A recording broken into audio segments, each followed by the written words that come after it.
Welcome back to another prediction video on this channel, and today we're going to be going over the Boston Celtics and Miami Heat series. Let's get right into it. Last year, the Celtics fell behind 3-0 to the 8th seeded Heat in the Eastern Conference Finals and forced a Game 7, avoiding complete embarrassment, only for Jason Tatum's ankle to remove all their hopes of a finals run. They dug themselves into a hole and paid the price, which is a common occurrence for the Celtics as of late. Something had to change, so the Celtics made some big moves this offseason, swapping Marcus Smart for one-time All-Star center Kristaps Porzingis and filling Smart's role with two-time All-Star guard Drew Holiday. Boston allowed Tatum and Jaylen Brown to take leadership of this perfectly constructed rotation, and a 64-win team lined up behind the All-NBA wings. Tatum, Brown, Porzingis, Holiday, and Derek White formed the most balanced starting lineup in the NBA, killing opponents by 11 points per 100 possessions. They pushed five-time All-Star turned veteran Al Horford to the bench, where Peyton Pritchard and Sam Hauser extended their depth into the second lineup.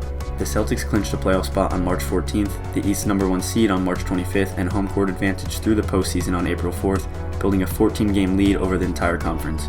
The end result was a net rating of plus 11.7, exceeded only by Michael Jordan's 1990 Chicago Bulls.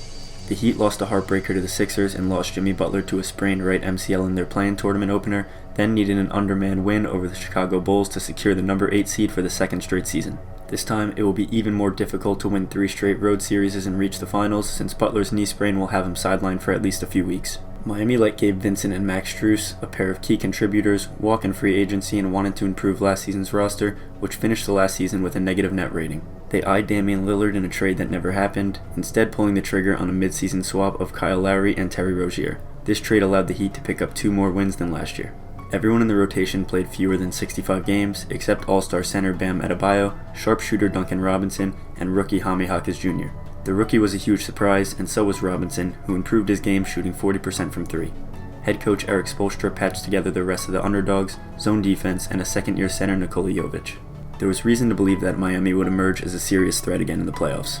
The Heat dragged the injury-riddled unit to the playoffs, elevating Jaquez, Jovic, and Hayward Highsmith in the process, adding Rozier and reincorporating Tyler Hero from a foot injury just in time for the play-in tournament.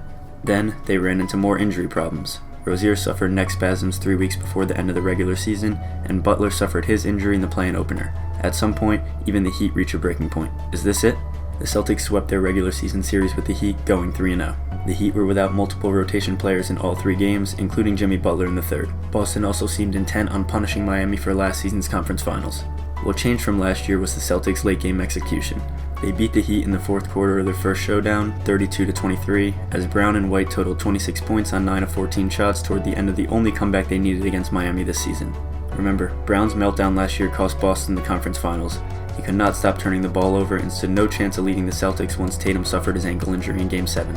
The additions of Holiday and Porzingis gave Boston the cushion it needed against Miami. Each of the Celtics' 5 starters averaged 16-plus points against the Heat this season. Then again, the Heat somehow transform into a different beast every postseason, regardless of who takes the court, so analyzing any amount of their regular season could be a waste of time.